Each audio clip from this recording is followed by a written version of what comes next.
સોનલા ને વાટકડીને એ રૂપલા કંગસડી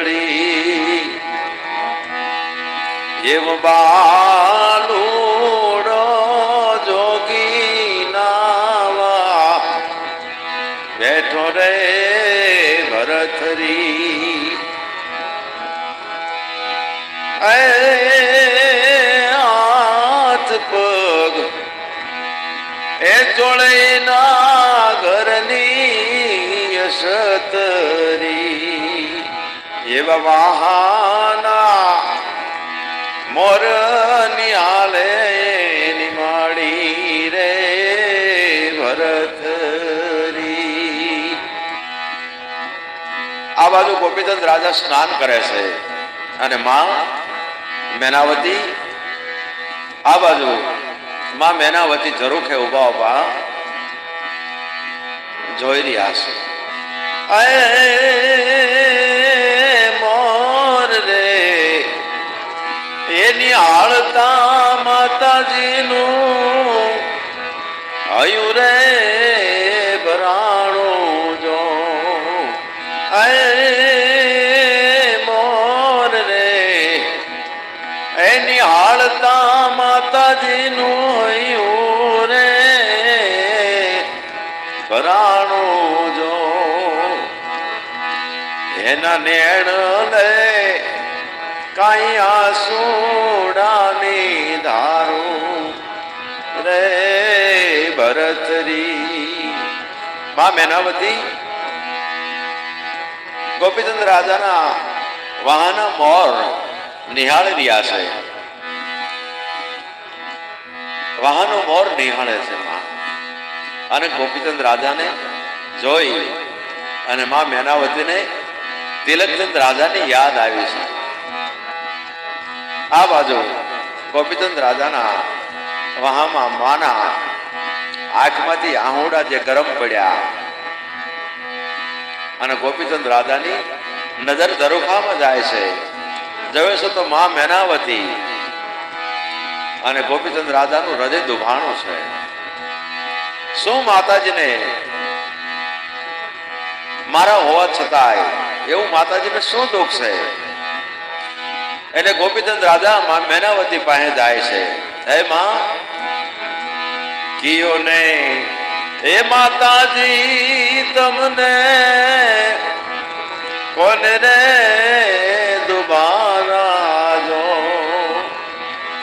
એટલે ગોપીચંદ રાજા માં મેનાવતીને પૂછે છે, હે માં કયો ને માં તમને કોને દુભાવ્યા અને કોને તમારા અપરાધ કર્યા છે? હે માં તમારી સામે કોઈ આંગળી લાંબી કરી હોય તો હું આંગળી કાપી નાખું.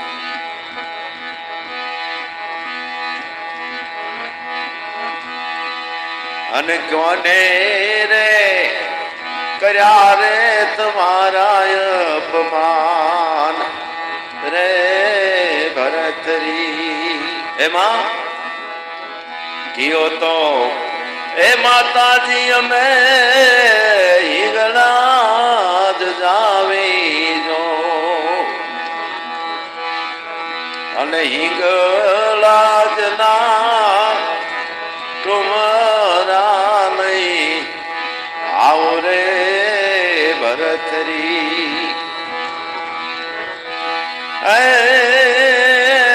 નથી રે એ બેટા અમને કોઈ રે દુભાવા જો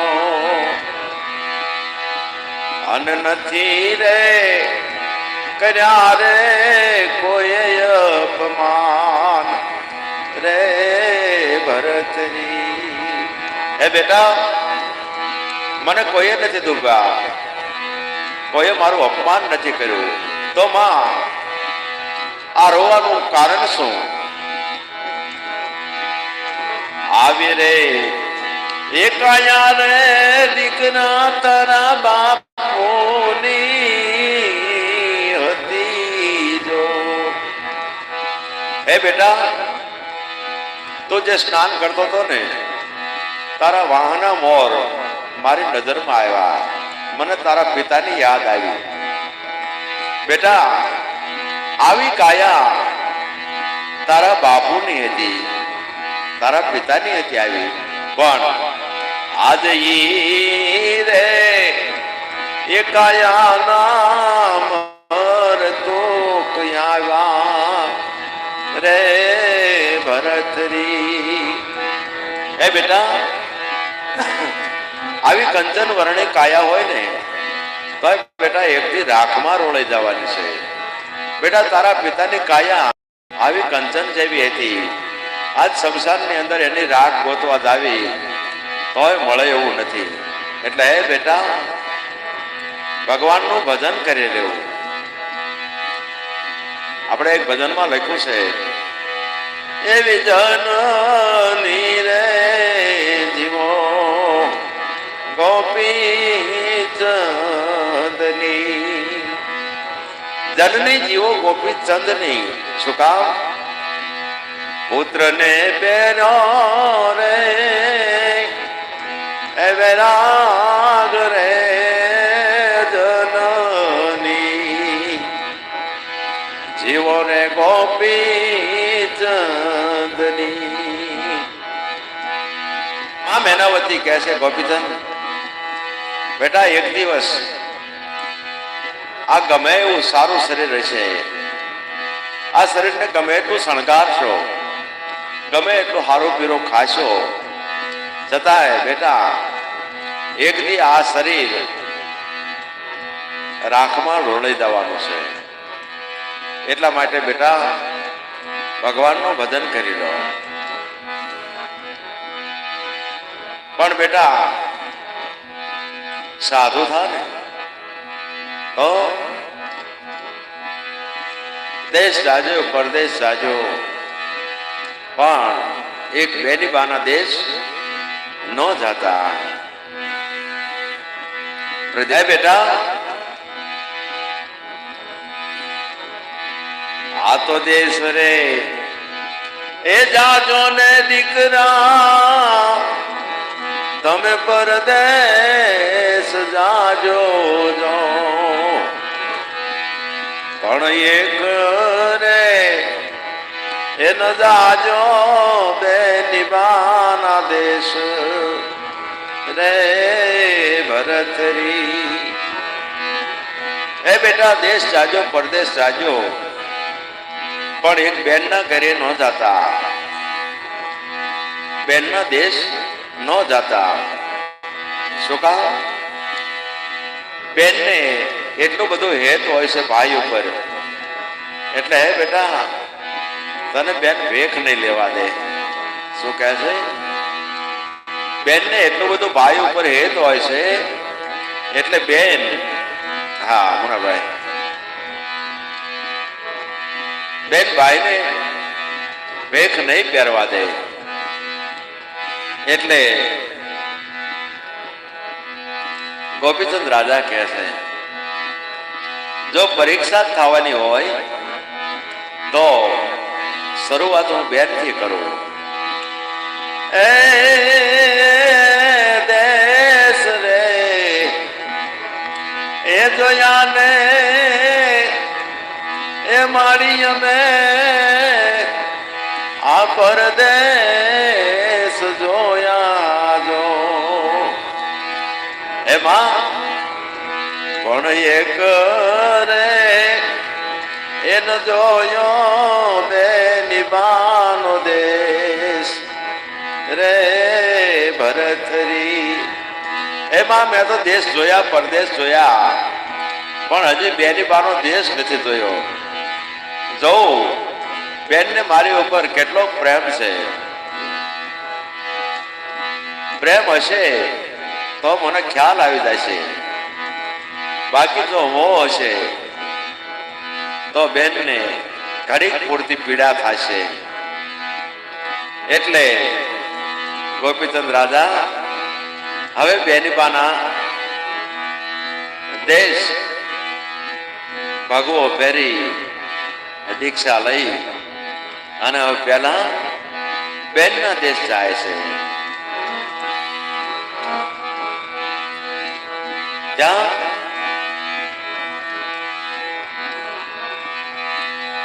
સરોવરિયાની પાલે ઓલાયા બલિયાની ડાળે જો અને ઉતરી છે કાય જોગીની જમાતું રે ભરતરી એ નણદલ નિધિ કરીને કાય એ હોનબાય નામ જો અને હોનબાય કાંઈ પાણી ડાની હારું રે ભરતરી કયો તો એ બામીજી તમને તમારો વિરોધી દેખાડો જો અને કયો તો એ દેખાડું બાનુડો જોગી રે ભરતરી. બેન ને ખબર પડી એ સોનભાઈ તમે સત્ય કહો છો ને? એ સોનભાઈ હાચું રે એ બોલો તો સોનબાઈ સોન લે મઢાવું જો. આહા અને જોઠું રે એ બોલો તો જીબડી વાડું રે ભરતરી. એ સોનભાઈ જો તમે સાચું બોલશો ને તો તમને સોનને મટાવી દઈશું, પણ જો જૂઠું બોલશો મારા ભાઈ વિશે બોલશો તો એ સોનભાઈ તમારી જીબડી વાટું. કોઈ વાંધો નહીં. અને આવ્યા છે બેન જોવે છે તો સરોવરની પાળ ઉપર ગોપીચંદ રાજા આસન લગાડી અને સાધુના વેશે બેઠા છે. અને બેન જોઈ જાય છે કિયો તો એ વિરાજી તમને રાજ રે પાવું જો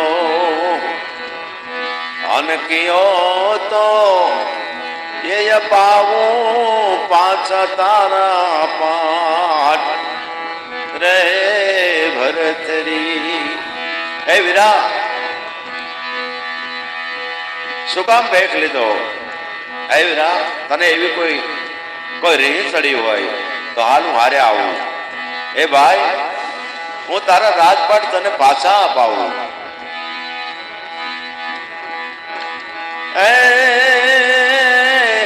હવે ગોપીચંદ રાજા કહે છે એ જી રાજ રે એન જોઈએ બેની મારે આવો પાઠ રે ન જોઈએ જો અને મારા ઘર મેં એ લખો રે ભગવો ભેખ રે ભરતરી. બેન મારે જો રાત જોતું હોત ને તો ભગવો નો પહેરે.